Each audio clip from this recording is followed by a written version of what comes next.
Hey yo, welcome back to the channel. We sit in the dark, but we know the light. Let's get it. Enlighten one. What if these aliens that people keep talking about are not even aliens at all? Because this exorcist right here, named Chad Ripperger, he don't think those gray aliens are extraterrestrials at all. He think they're more of demonic. He think they're demons. Demons. And the reason he said he believed that is because he said he listened to a lot of stories where people was abducted. He said, and the same stories they told is the same things he witnessed when he was doing like an exorcist or some shit for a demonic case. He said they were one and the same. Y'all, and it could get deep at people thinking that these are fallen angels.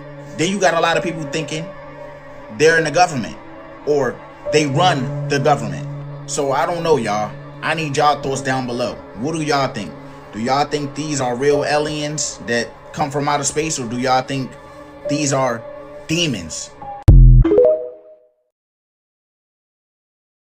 designed to solve slow and outdated global oil transactions? And Trump is set to officially announce it on June 1st, in just 10 days. So I instantly checked Deck Screener and I found the project, Strategic American Oil Supply, SAOS. The more oil the US sell and captures, the higher the price of SAOS will go. But the crazy part, after doing more research, I found out that BlackRock just added SAOS to their official public crypto portfolio. And just a few days ago, Coinbase, the largest crypto exchange in the world, listed the same project, SAOS, Strategic American Oil Supply. It's up there. At the same time, the holder count has been exploding every single minute. The current price of SAOS is sitting at less than a cent. So once this reaches $1 on June 1st, that will be 140x. So 1,000 can turn into 140K. Major institutes is loading up on SAOS. And if Trump announced this on June 1st, we can see this coin go parabolic overnight. When this is announced, I'm expecting at least 140x. Comment oil for the official CA. So the NBA just showed that they rigging shit again? We all know that Knicks is in the conference final, but we didn't know the Cavaliers was in the conference final yet. Being though it's tied 3-3 with Pistons. They literally aired this on a commercial, fool. Y'all, look at this shit. Conference finals, Cavaliers, Knicks. ABC, what y'all doing? Ain't no way y'all did that, fool. It's no way.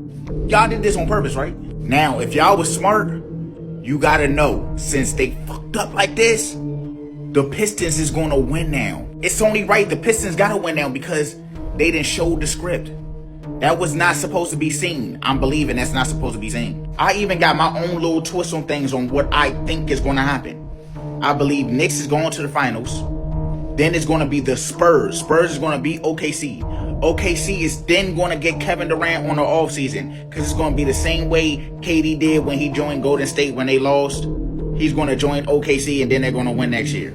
Oh, nah. Why does it seem like every month there's a new terrifying virus headline? Because now officials are warning about a possible spread of Ebola, since 65 people in Africa has got the virus and died. If y'all remember anything about the last Ebola outbreak, you can see why people freaking out about this. So now you had norovirus, hantavirus, now Ebola outbreak. This Ebola virus has one of the scariest reputations on this earth. Like once people hear the word Ebola, they start panicking. You got health officials trying to monitor this situation very closely so they can stop the spread, because y'all already know this shit can get crazy. We are battling 3 things at one time. All I know is just stop all flights from coming from over there where this is located to America immediately.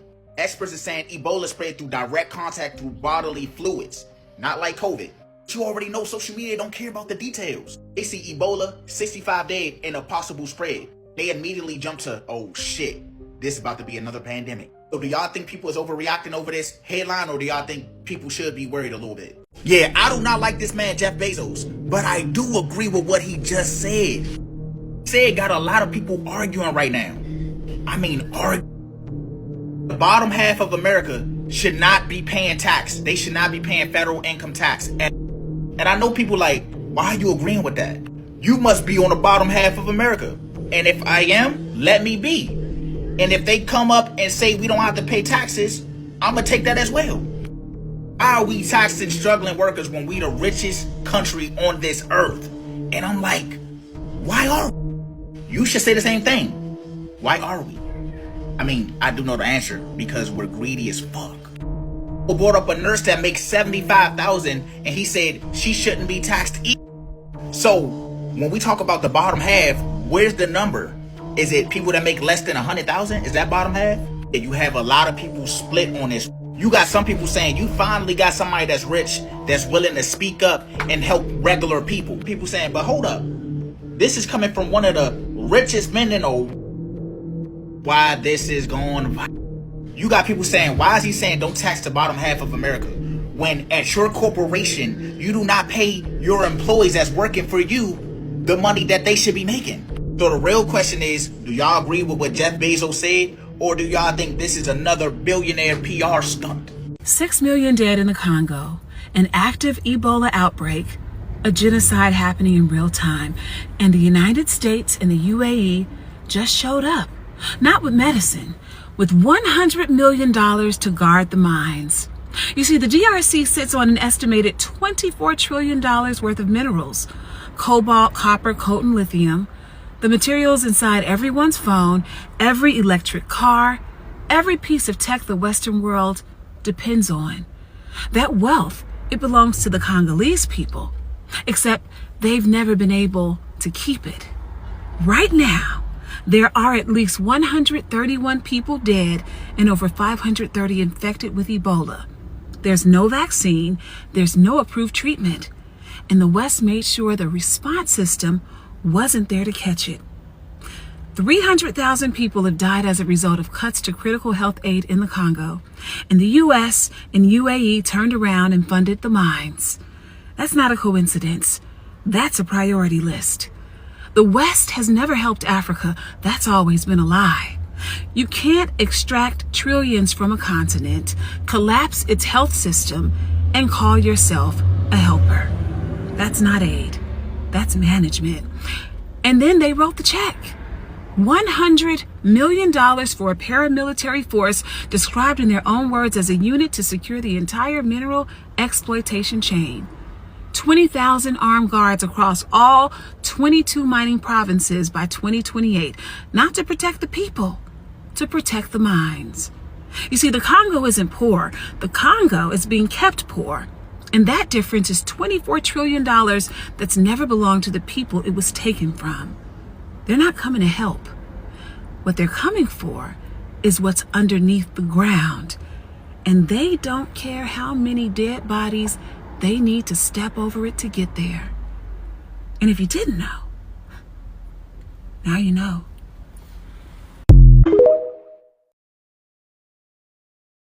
This graph is really concerning. It's showing the speed at which this Ebola outbreak is moving and outpacing every prior outbreak that we have ever seen. But I want to take a second to show you how we ever ended up where we are today with this. So this represents the multi-pronged, multi-center response that would typically contain Ebola outbreaks from spreading. So starting off, we have the Office of Pandemic Preparedness and Response, which sits at the White House, which would often coordinate the different United States institutions to make sure that everyone's doing their job. But unfortunately, this office has sat vacant and empty both from a staff perspective and a leadership perspective since this new administration took office last year. So next, at the CDC, we had special pathogen teams that had epidemiologists with expertise in responding to Ebola and other special pathogens. We had lab specialists that knew all about testing. And unfortunately, many of those people no longer exist. And of course, the CDC saw a mass defunding and vacancies in the prior year, so they are still responding, but not as effectively as they used to. And over at the NIH, we had institutional leaders leading the infectious disease division and people doing Ebola research, but unfortunately, those no longer exist as well. And of course, the NIH saw massive defunding within the prior year as well. And then we had the US supply chain giving foreign aid to many of these countries, which has been stopped completely. And of course, the United States pulled out of the WHO. And the United States provided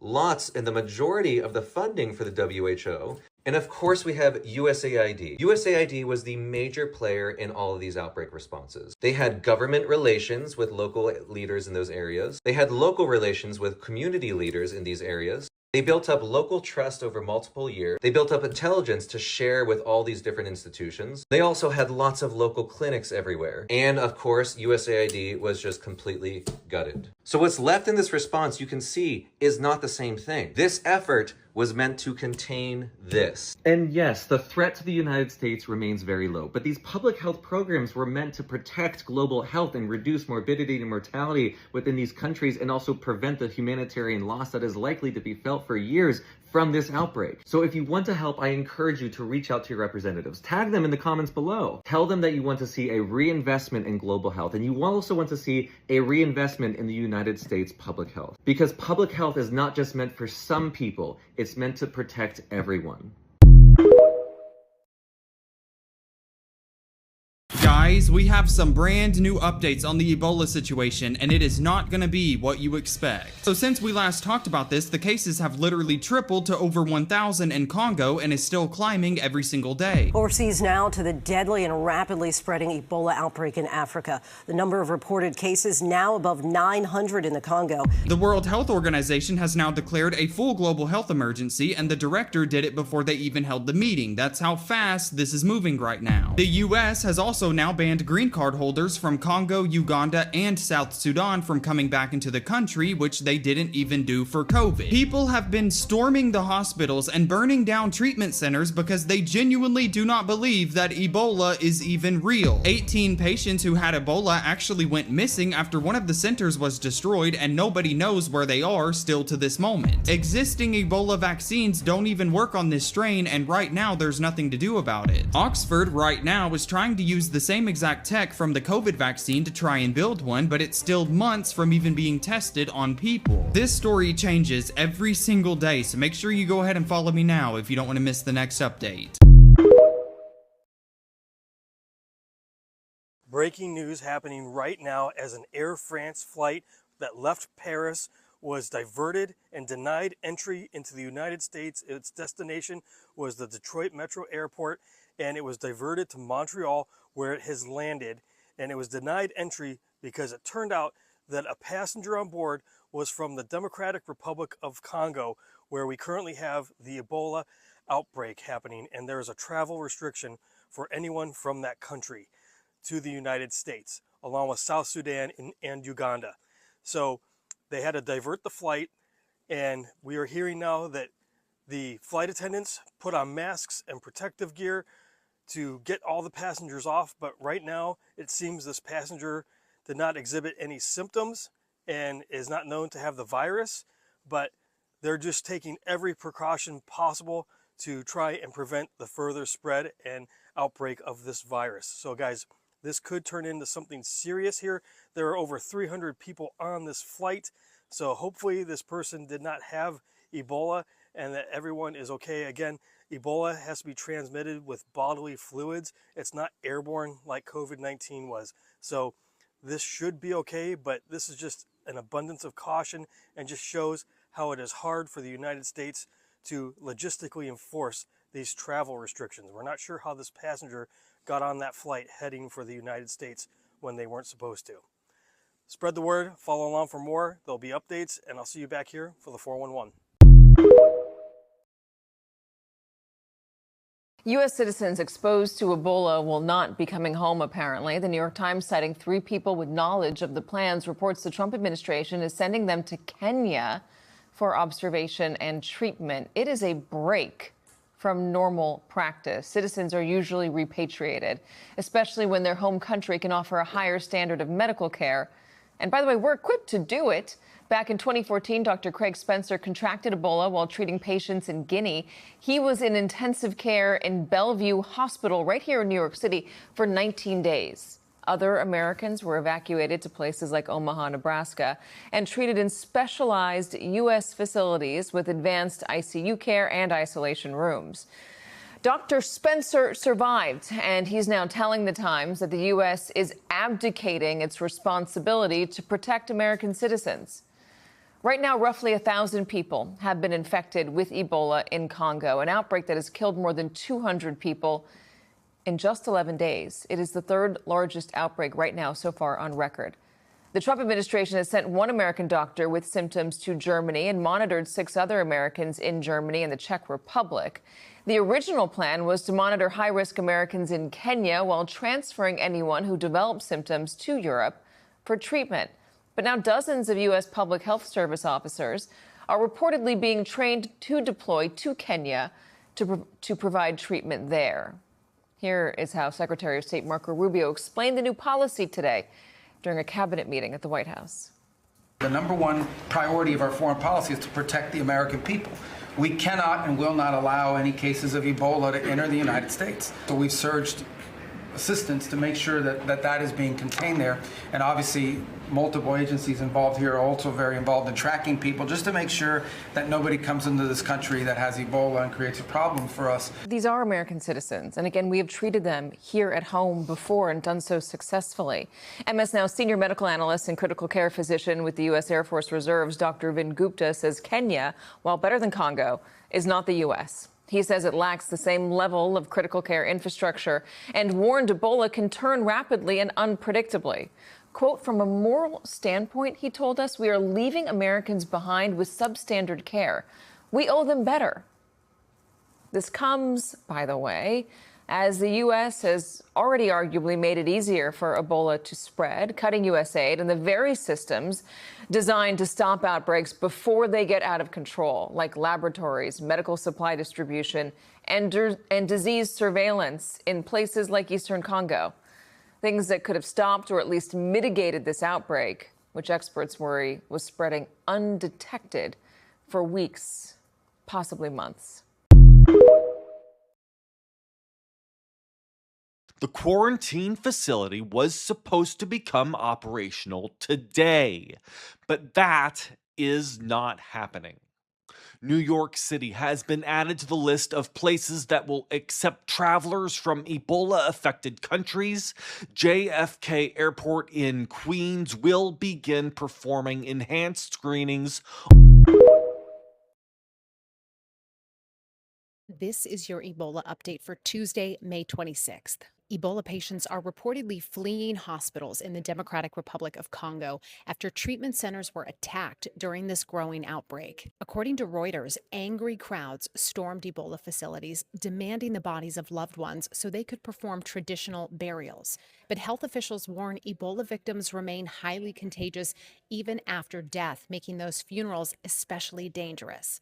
During one attack, isolation tents were burned and more than 24 suspected Ebola patients escaped into the community. In fact, officials say at least one confirmed Ebola case is still missing. The outbreak involves a rare strain of Ebola, and it's a strain that has no approved vaccine and limited treatment options. The World Health Organization says the epidemic is now, quote, outpacing response efforts, with hundreds of suspected cases and more than 200 suspected deaths reported across Congo and Uganda. Health experts say fear, misinformation, and violence are now becoming some of the biggest obstacles to containing this virus. Africa's CDC warns 10 African countries are now considered at risk, while WHO officials are calling for urgent international cooperation.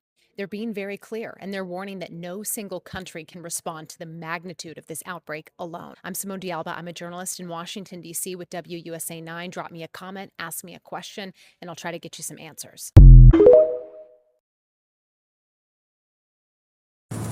So here is your daily Ebola outbreak update today.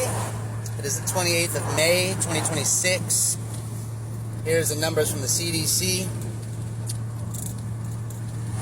1,077 suspected cases. I'm telling you right now, that number is on the very low end. 121 confirmed cases. So they say, John, how can there be so many suspected cases to confirmed cases? What they do is they basically see where these cases are originating from. They use the symptoms, and apparently this specific strain of Ebola is a pain in the ass to find, and they don't have enough fucking testing equipment to do the test, so they're basically saying, well, this person was around a person that died from Ebola, this person's sick, showing the symptoms, it's a suspected case. Confirmed cases, hey, we drew blood, we did the PCR, it came back positive for the Buribongia strain, so we know that it is Ebola. 246 suspected deaths, same thing. People died of the symptoms. They were around somebody that had it. They're going off of symptoms. They did draw blood from these people or whatever they could do. So they will be confirmed eventually, but now they are waiting on tests. And they basically do the same thing. Hey, this person was in this area. Yada, yada, yada. Bim-ya, bim-ya, bim-ya, shaka. 17 confirmed deaths. So that means that there's only been 17 confirmed deaths from the virus. There's been, I'm thinking there's like some 250 suspected deaths. Only 17 of them have been confirmed. Now these numbers are way on the low side. They're not even at the tip of the fucking iceberg yet. They don't have the personnel, they don't have the equipment, they don't have the time, they don't have nothing. Like, they're literally battling a fire that is overgrown far beyond the reach of the fire hoses right now. So hopefully they can get more people in there.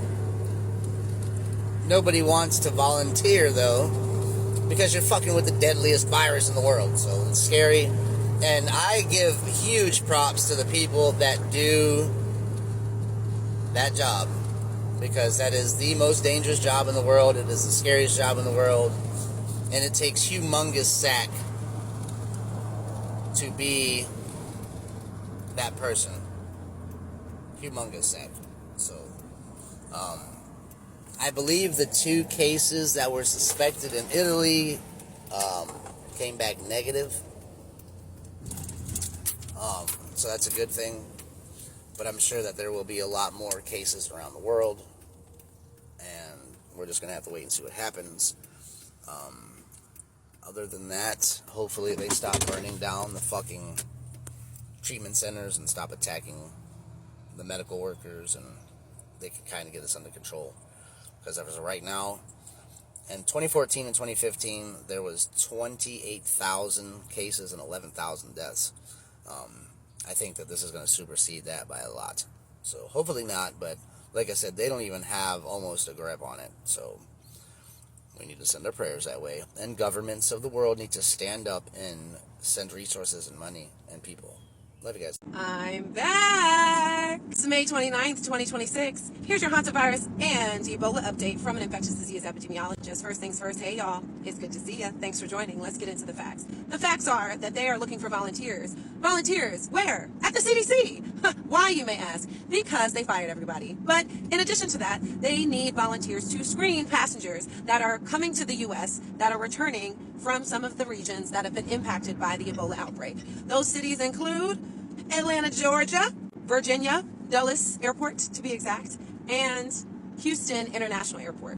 This is embarrassing, but we move. So the main concern is that the Ebola outbreak is like 10 times worse than the hantavirus outbreak, and it also is climbing in terms of individuals who have lost their lives, which is very, very sad. In terms of the hantavirus updates, the main update that I have is that there are no new cases that have been reported, which is a good sign. It means that we have essentially found all of the individuals who were potentially exposed or were on the MV Hondius, and so those individuals will be being released towards the end of the month of June. So what can you do about this? Make sure you follow me for more.